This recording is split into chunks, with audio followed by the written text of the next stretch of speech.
Good morning students.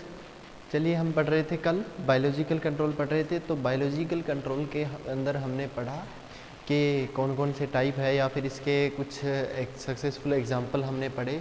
इसके बारे में हम आगे जो है वो आज पढ़ रहे हैं प्रकार, है ना, कि पैरासिटिज्म जो है उसके प्रकार क्या क्या होते हैं। कल मैंने आपको 3 चीज़ें बताई थी, पैरासाइट, प्रीडेटर और पैरास्टोइड क्या होते हैं, उनको अच्छे से देख लेना, उनकी डेफिनेशन क्या होती है और क्या डिफरेंस होता है उनके बीच। तो आज हम पढ़ने वाले हैं काइंड्स ऑफ पैरासिटिज्म, यानी कि जो सिटिज्म होती है उसको उसके प्रकार कितने होते हैं। सबसे पहले तो पैरासिटिज्म क्या होती है पता होना चाहिए। कल मैंने आपको बताया था कि पैरासाइट क्या होता है, कोई भी परजीवी, पैरासाइट को क्या बोलते हैं, परजीवी, कोई भी जीव जो दूसरे जीव पर आश्रित रहकर अपना भोजन प्राप्त करता है वो क्या कहलाता है, पैरासाइट। और ये जो फिनोमिनन है, यानी कि ये जो प्रकार है या फिर ये जो एक्टिविटी है, क्रियाविधि जो है, इसको क्या बोलते हैं, इस टर्म को बोलते हैं पैरासिटिज्म। यानी कि एक पैरासाइट द्वारा अपने होस्ट को अफेक्ट करना या उसके ऊपर अटैक करने की जो ये प्रोसेस है, इसको क्या बोलते हैं, पैरासिटिज्म बोलते हैं। तो अब अलग अलग टाइप्स की पैरासिटिज्म है, एक एक करके हम पढ़ेंगे। सबसे पहले सिंपल पैरासिटिज्म, जैसा कि नाम से पता है सिंपल, तो इसमें कुछ खास नहीं है। सबसे पहले डेफिनेशन देख लेते हैं। A single attack of parasitoid on the host irrespective of number of eggs laid. इस बात का मतलब क्या है कि कोई भी जो पैरासाइट है या पैरास्टोइड है वो एक पैरास्टोइड होगा और एक ही होस्ट होगा, उसके ऊपर डायरेक्ट अटैक करेगा, इसके अलावा कुछ नहीं है। एक से ज़्यादा उसके ऊपर नहीं करेंगे। और ऐसा नहीं है कि उसने जितने एग्स दिए उन सब का, है ना, ऐसा कुछ नहीं है। एक जो है पैरास्टोइड, उसका एक ही होस्ट के ऊपर क्या होगा, अटैक होगा। यानी कहने का मतलब सीधी सी बात बताऊं, सिंपल पैरासिटिज्म में क्या होगा कि जब एक पैरासाइट या पैरास्टोइड कोई भी है, ठीक है, एक पैरास्टोइड जब एक होस्ट के ऊपर अटैक करता है, सिर्फ एक होस्ट के ऊपर अटैक करता है, तो ये जो प्रोसेस है ये क्या कहलाती है, ये कहलाती है सिंपल पैरासिटिज्म, है ना। इसमें क्या होगा, 1 पैरास्टोइड होगा और 1 होस्ट होगा। यानी कि एक पैरास्टोइड जो किसी एक स्पेसिफिक होस्ट के ऊपर अटैक करता है और उसी के ऊपर आश्रित रहता है, ठीक है। तो ये हो गया सिंपल पैरासिटिज्म। इसका एग्जाम्पल जो है वो है गोनियोजस नेफेंटिडिस है। ये क्या है, ये एक पैरास्टोइड है जो कि किसके ऊपर पैरासाइट के रूप में रहता है, जो कोकोनट का BHC का मतलब यहाँ क्या है, ब्लैक हेडेड कैटरपिलर, ये इसका पूरा नाम है, ब्लैक हेडेड कैटरपिलर, ठीक है। कोकोनट के अंदर क्या है, एक पेस्ट लगता है कोकोनट ब्लैक हेडेड कैटरपिलर। तो इसके ऊपर, इसका साइंटिफिक नेम है ब्लैक हेडेड कैटरपिलर का ओपिसिना एरेनोसेला। तो इस ओपिसिना एरेनोसेला पे ये जो गोनियोजस नेफेंटिडिस जो है ये क्या करता है, सिंपल पैरासिटिज्म होती है इसकी, इसके साथ, है ना। यानी कि ये जो है इसके ऊपर कैसा रहता है, सिंपल पैरासिटिज्म बना के रहता है। नेक्स्ट हम बात करेंगे सुपर पैरासिटिज्म। सेकंड जो टर्म है वो क्या है, सुपर पैरासिटिज्म। तो हमें ये पता होना चाहिए सुपर क्या, अब सिंपल का पता चल गया। इसमें सिंपल का तो सीधी सी प्रोसेस है, एक ही पैरासाइट या पैरास्टोइड होगा, उसका एक ही जो है होस्ट के ऊपर अटैक होता है। अब सुपर पैरासिटिज्म में क्या होता है, देखिए, फिनोमिनन ऑफ, यानी कि जो ये टर्म है ये क्या डिफाइन कर रही है, parasitization of an host by many individuals. अब यहाँ देखना 2 चीज़ें आएगी, मैनी इंडिविजुअल्स, एक तो क्या होगा, बहुत सारे होंगे, ठीक है, इसमें सिर्फ एक था पैरासाइट, इसमें बहुत सारे पैरासाइट होंगे, प्लस वो क्या होंगे, सेम स्पीसीज के। अब ये ध्यान रखना, यहाँ पे सेम स्पीसीज ये जरूर लगाना है हमें, यानी कि जब बहुत सारे पैरासाइट या पैरास्टोइड सेम स्पीसीज के किसी होस्ट के ऊपर अटैक करते हैं तो वो क्या कहलाता है, सुपर पैरासिटिज्म। यानी कि एक ही फैमिली के, एक ही स्पीसीज के बहुत सारे इंडिविजुअल्स जो है आपस में एक साथ इकट्ठा होकर किसी एक होस्ट के ऊपर जब अटैक करते हैं तो ये क्या कहलाता है, ये कहलाता है सुपर पैरासिटिज्म। सुपर नाम से ही पता है, यानी कि काफ़ी सारे एक साथ होके क्या है, अटैक करेंगे। तो phenomenon of parasitization of an host, अब ध्यान रखना, यानी कि पैरासिटाइजेशन ऑफ एन होस्ट, यानी कि एक होस्ट जो है वो पैरासिटाइज हो रहा है bye many individuals of same species. ये इंपॉर्टेंट है, अभी ध्यान रखना, यानी कि स्पीसीज सबकी सेम होगी।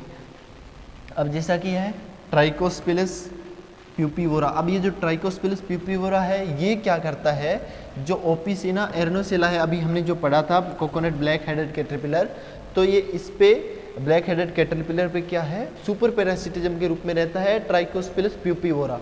ये जो था गोनियोजस नेफेंटिडिस कैसा रहता है सिंपल पैरासिटिज्म में, और ये ट्राइकोस्पिलस प्यूपिवरा कैसा रहता है सुपर पैरासिटिज्म में। ये इसकी जो प्यूपल स्टेज होती है उसके ऊपर क्या रहता है पैरास्टोइड के रूप में, पैरासाइट के रूप में रहता है। तो ये ध्यान रखना भी है ना, सेम स्पीसीज होगी और उसके बहुत सारे इंडिविजुअल्स होंगे, वो क्या कहलाएगी सुपर पैरासिटिज्म। अब थर्ड है मल्टीपल पैरासिटिज्म। तो मल्टीपल में यहाँ पे क्या चेंज है, बाकी सेम है, इसमें क्या है स्पीसीज अलग अलग होगी।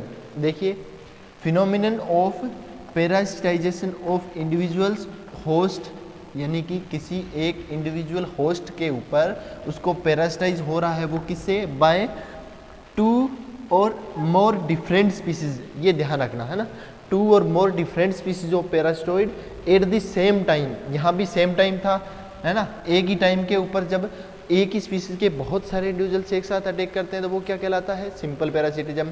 और जब अलग अलग स्पीसीज के बहुत सारे इंडिविजुअल्स किसी एक होस्ट के ऊपर एक साथ अटैक करते हैं तो वो क्या कहलाता है मल्टीपल पैरासिटिज्म। बस थोड़ा सा डिफरेंट है, इसमें स्पीसीज सेम होती है, इसमें स्पीसीज अलग अलग होती है। बाकी दोनों में क्या है इंडिविजुअल्स जो होते हैं यानी कि नंबर ऑफ पैरासाइट या पैरास्टोइड जो होते हैं वो बहुत ज़्यादा होते हैं, ठीक है, 2 या 2 से ज़्यादा और पैरास्टोइड एट द सेम टाइम, तो वो क्या कहलाती है मल्टीपल पैरासिटिज्म। अब यहाँ पे एग्जांपल देख लीजिए, ट्राइकोग्रामा ये अलग पैरास्टोइड है, टेलेनोमस एंड टेट्रास्टिकस, तो ये तीनों जो है ये पेडी स्टेम बोरर यानी कि जो स्टेम बोरर जो होता है राइस का उसके एग्स के ऊपर, यानी कि ये क्या है एग पैरास्टोइड है। तो ये सारे एक साथ क्या है इसके एग्स के ऊपर, किस पे, पेडी स्टेम बोरर स्किर्पोफेगा इनसर्टुलस जो पेस्ट है इसके एग्स के ऊपर एक साथ अटैक करते हैं, तो ये क्या कहलाता है मल्टीपल पैरासिटिज्म। ठीक है, सिंपल हो गया, सुपर हो गया, मल्टीपल, इनमें डिफरेंस थोड़ा सा है, इसमें सेम स्पीसीज होती है और इसमें स्पीसीज अलग अलग होती है। चलिए बात करते हैं, नेक्स्ट है हाइपर पैरासिटिज्म। अब ये मैंने आपको कल भी बताया था, हाइपर पैरासिटिज्म में क्या होता है, एक पैरासाइट जो होता है वो किसी दूसरे पैरासाइट द्वारा ही पैरासिटाइज होता है, यानी कि उसमें तो एक होस्ट होता है और एक पैरासाइट होता है, लेकिन इसमें क्या होता है दोनों पैरासाइट होते हैं, एक पैरासाइट किसी दूसरे पैरासाइट के ऊपर अटैक करता है, तो वो क्या कहलाता है हाइपर पैरासिटिज्म। देखिए, when a parasite itself is parasitized by another parasite, यानी कि जब एक पैरासाइट खुद किसी दूसरे पैरासाइट से पैरासिटाइज हो रहा है तो उसको क्या बोलते हैं हाइपर पैरासिटिज्म। या आप सिंपल शब्दों में लिख सकते हो कि जब एक पैरासाइट किसी दूसरे पैरासाइट के ऊपर ठीक है उसको पैरासिटाइज करता है या उसके ऊपर आश्रित रहकर अपना भोजन प्राप्त करता है तो वो क्या कहलाता है हाइपर पैरासिटिज्म। इसका एग्जाम्पल देख लीजिए, इसका एग्जाम्पल है गोनियोजस नेफेंटिडिस जो है इज पैरासिटाइज बाय, ये क्या है खुद पैरासाइट है, एक सिंपल पैरासिटिज्म हमने पढ़ा था, तो ये खुद पैरासाइट है, ये पैरासिटाइज होता है टेट्रास्टिकस इजरायली से, ये इससे पैरासिटाइज हो जाता है, बल्कि खुद क्या है एक पैरासाइट है, तो ये क्या कहलाता है हाइपर पैरासिटिज्म।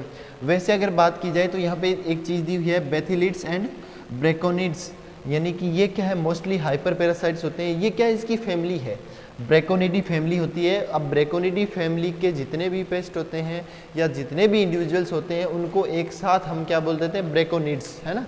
जैसे अगर बात करें कैटरपिलर अगर दस्ताना हो, लेपिडोप्टेरा ऑर्डर के अगर पेस्ट की बात करें है ना, तो हम क्या बोल देते हैं लेपिडोप्टेरन, यानी कि उस लेपिडोप्टेरा ऑर्डर के सारे उसके अंदर आ गए। ऐसे ही ब्रेकोनिड्स का मतलब क्या है, इस ब्रेकोनिडी ऑर्डर फैमिली जो है उसके अंदर आने वाले सारे जो है इंडिविजुअल्स, ये सारे क्या है लगभग हाइपर पैरासाइट होते हैं, यानी कि ये किसी दूसरे जो है जो पैरासाइट होता है उसके ऊपर आश्रित रहकर अपना भोजन प्राप्त करते हैं। चलिए नेक्स्ट बात करते हैं, फिर है एडल्फो पैरासिटिज्म या इसको बोल देते हैं ऑटो पैरासिटिज्म। एडल्फो, ये ध्यान रखना भी, एडल्फो और क्लिप्टो ये दोनों एग्जाम में बहुत बार पूछे जाते हैं, और एक हाइपर।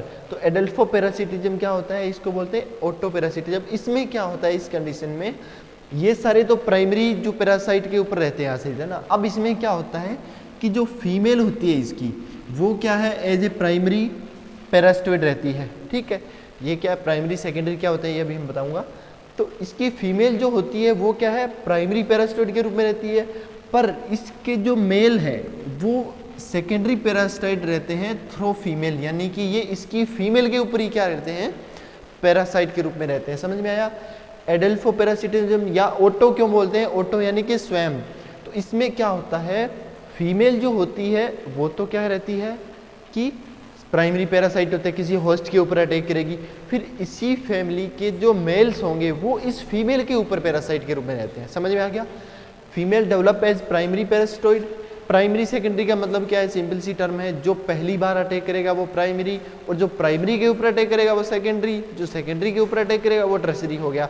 ऐसे ही चलता रहता है। तो यानी कि फीमेल जो होती है ये प्राइमरी पैरासिटोइड के रूप में रहती है, और इसके जो मेल होते हैं वो सेकेंडरी पैरासिटोइड के रूप में रहते हैं थ्रू फीमेल्स, है ना, ऑफ इट्स ओवन स्पीसीज, इसकी खुद की स्पीसीज की। ठीक है, इसका एग्जांपल है एनकार्सिया फॉर्मोसा जो है, ये वाइट फ्लाइज और स्केल इंसेक्ट्स जो है इनके ऊपर एज ए पैरासिटोइड रहती है। कैसा? एडल्फो पैरासिटिज्म पाए जाते हैं इनमें, ऑटो पैरासिटिज्म। ठीक है, अब नेक्स्ट है क्लिप्टो पैरासिटिज्म। ठीक है, अब इसमें क्या है? सिंपल सी टर्म है। इसमें क्या है? क्लिप्टो में क्या होता है? ये ऐसे पैरासिटोइड होते हैं जो किसी होस्ट पे अटैक करेंगे जो पहले से ही पैरासिटोइड हो रखा है।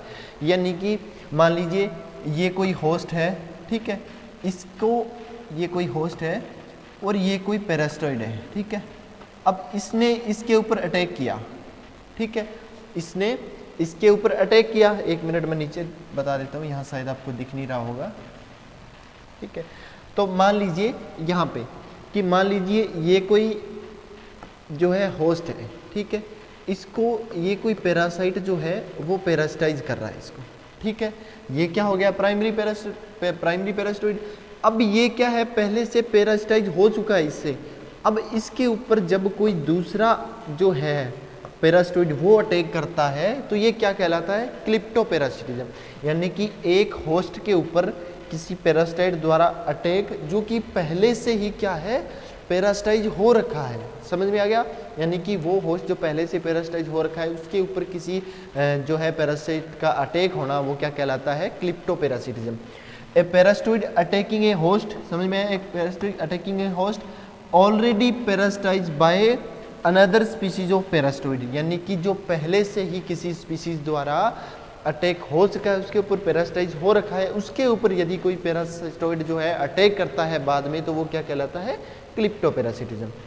फिर इसका एग्जांपल है पाइन सूट मॉथ जो होता है, pine suit moth attacked by either या तो क्या है? यूरिटोमा पाइनी या फिर क्या है?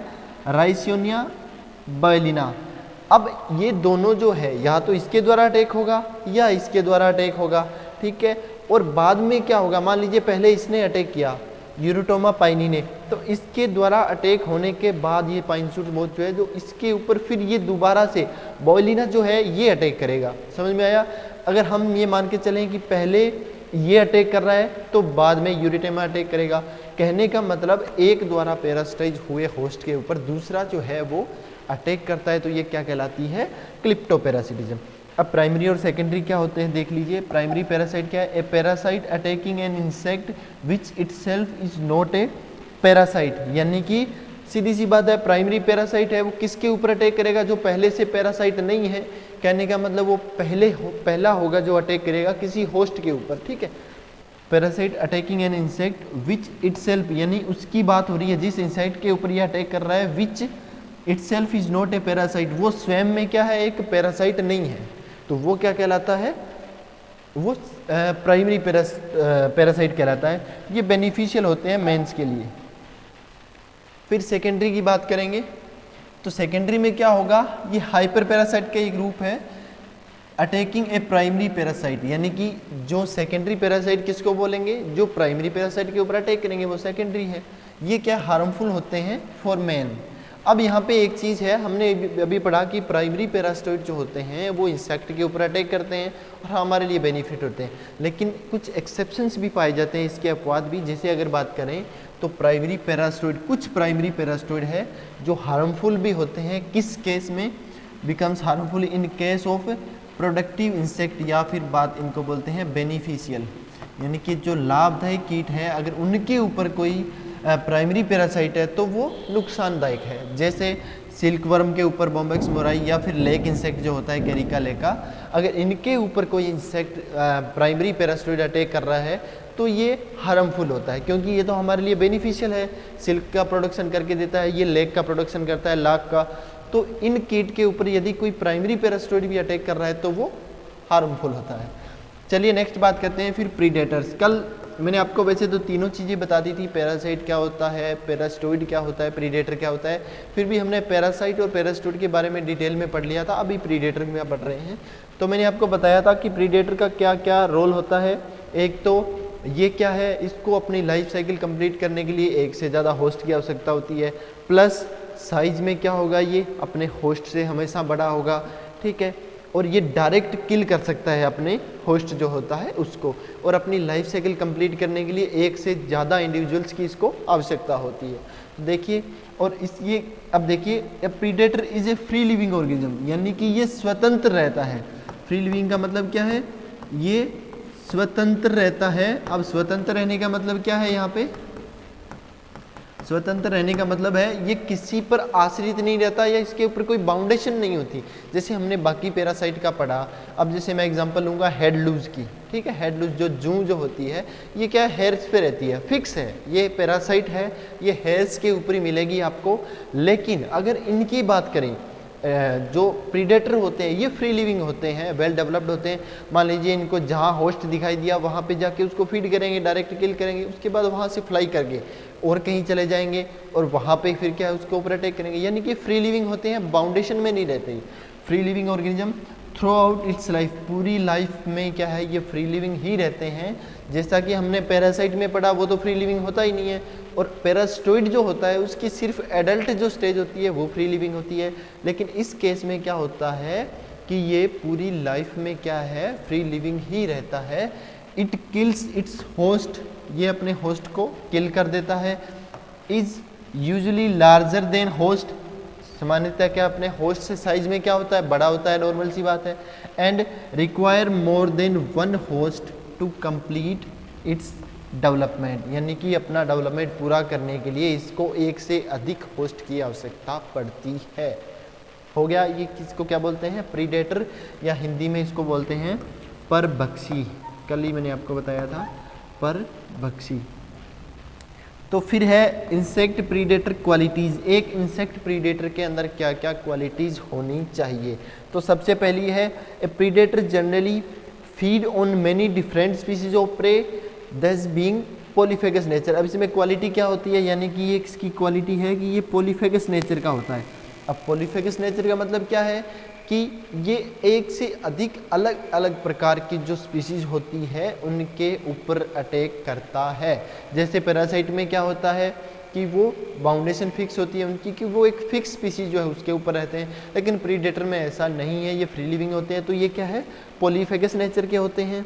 फिर बात करेंगे सेकंड, तो ये क्या है, predator is relatively large.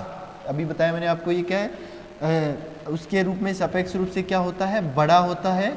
Its prey, अब यहाँ पे प्रे वर्ड है ना, ये प्रे भी होस्ट की तरह ही है, लेकिन प्रे यहाँ वर्ड यूज किया जाता है किसी लिविंग पेस्ट या इंसेक्ट के लिए या किसी लिविंग ऑर्गेनिज्म के लिए। प्रे जो है वो भी क्या है, होस्ट है, पर्पस ही है ये भी, ठीक है।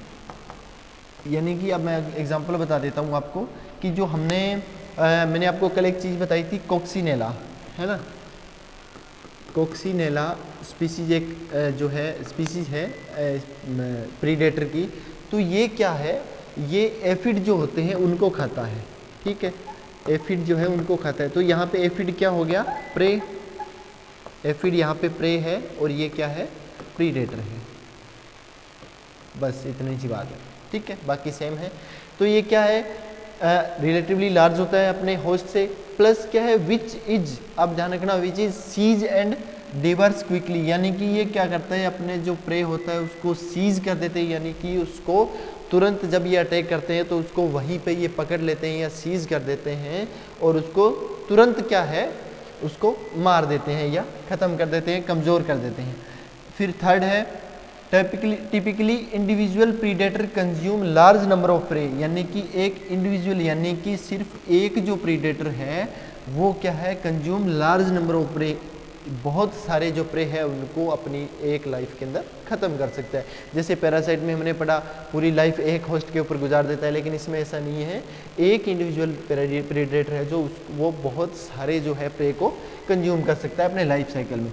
जैसे ए सिंगल कोक्सिनेलिड प्रीडेटर, यानी कि एक सिंगल कोक्सिनेला जो है वो many consume many hundred of aphid may consume hundreds of aphid, यानी कि सैकड़ों जो एफिड को है वो खा सकता है एक अकेला कोक्सिनेला।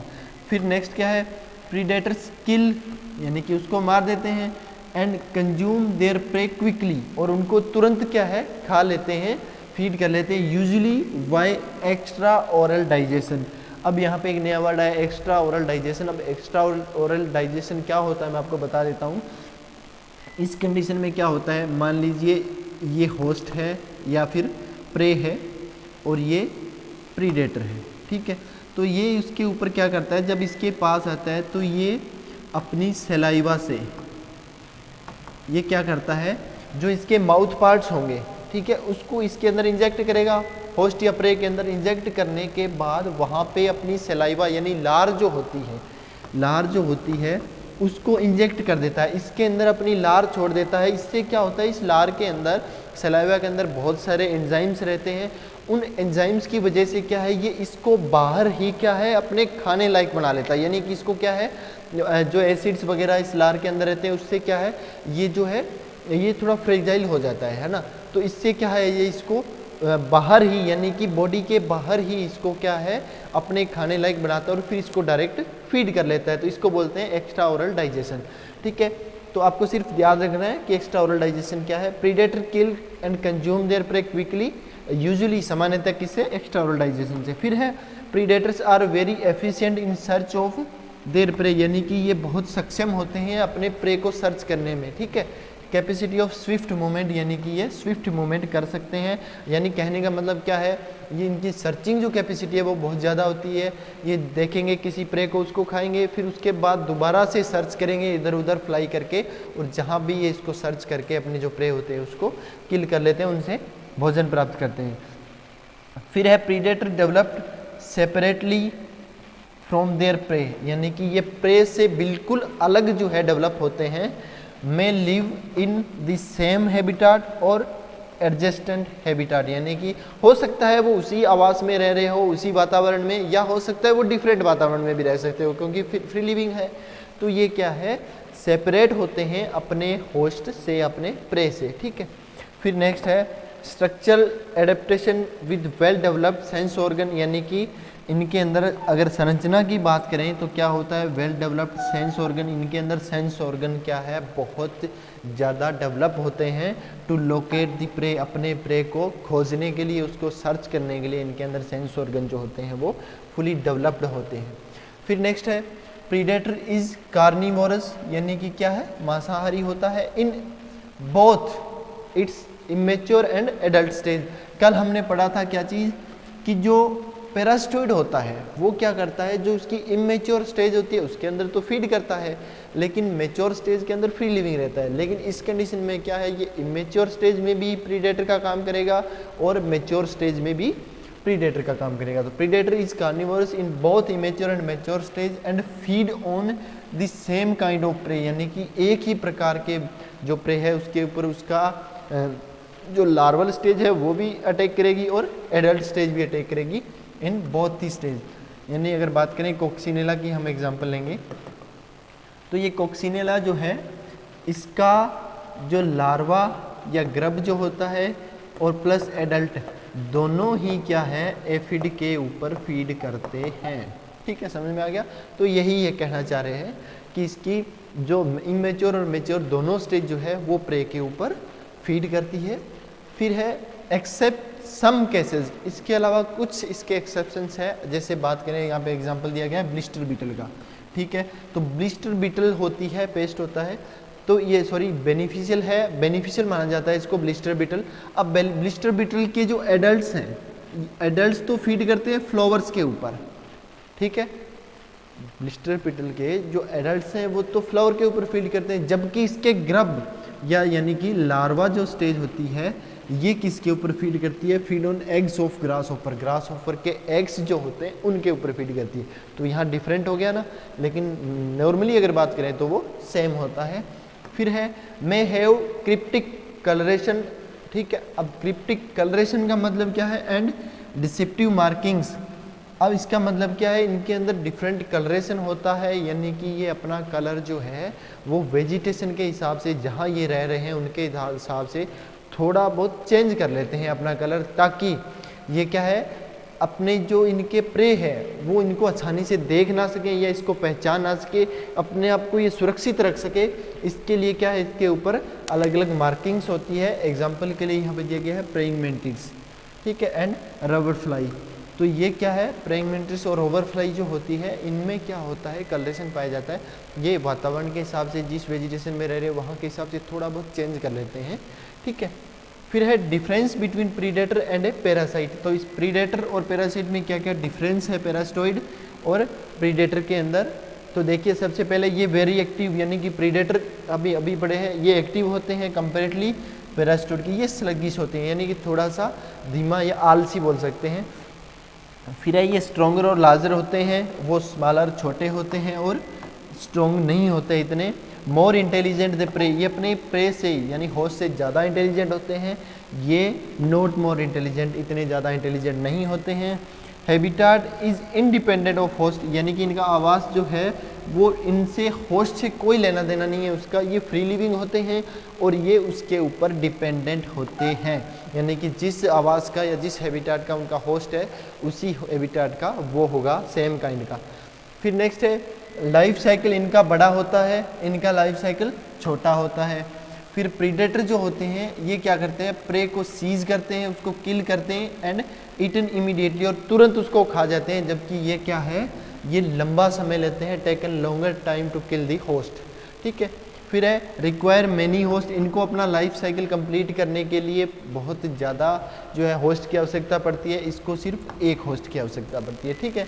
फिर है locomotory organs and mouth parts well developed, यानी लोकोमेट्री ऑर्गन्स का मतलब यहाँ पे क्या हो रहा है, यानी कि जो लेग्स हैं, है ना, जो चलने के लिए काम आने वाली चीज़ें हैं वो, प्लस माउथ पार्ट जो हैं वो वेल डेवलप्ड होते हैं, पूरी तरह से परिपक्व होते हैं, जबकि इनके अंदर वो नॉट सो वेल डेवलप्ड, पूरी तरह से डेवलप नहीं होते हैं। एंड इसकी बात करें नेक्स्ट, तो इसका ओविपोजिटर एंड ओविपोजिशन, यानी कि ओविपोजिटर जहाँ जिसके द्वारा ये क्या है, एगलेइंग का काम करती है फीमेल, एंड ओविपोजिशन क्या होता है, अंडे देने की क्रिया, ठीक है। नॉट स्पेशलाइज, ये कोई स्पेशलाइज नहीं होती, यानी इनको ये कहीं भी क्या एगलिंग कर सकते हैं, इतना स्पेशलाइज नहीं होता। लेकिन इनके अंदर क्या है, ओविपोजिटर तो वेल डेवलप्ड होता है, सेम है, लेकिन ओविपोजिशन जो है वो स्पेशलाइज्ड होता है, फिक्स होता है कि ये यहाँ एगलिंग करेंगे, ठीक है। तो ये हो गया भाई आपका आज का कंप्लीट। इसके बाद बायोलॉजिकल कंट्रोल में हमने मेन चीज़ें पढ़ ली हैं। इसके अंदर कुछ माइक्रोबियल कंट्रोल हम पढ़ेंगे नेक्स्ट क्लास में, जिसके अंदर क्या है, आपके फंजाई, बैक्टीरिया, वायरस, प्रोटोजोआ वगैरह, निमेटोड वगैरह आएंगे, क्योंकि वो भी क्या है, एज ए बायोलॉजिकल एजेंट काम में लिए जाते हैं। कुछ वायरस ऐसे होंगे जो इंसेक्ट को मारने का काम करेंगे, कुछ जो है ऐसे बैक्टीरिया होंगे, है ना, फंजाई होगी, तो उनके बारे में हम पढ़ेंगे। बाकी इसको अच्छे से पढ़ लेना भी इम्पोर्टेंट है, बायोलॉजिकल कंट्रोल पूरा। ओके, मिलते हैं नेक्स्ट क्लास में। Thank you.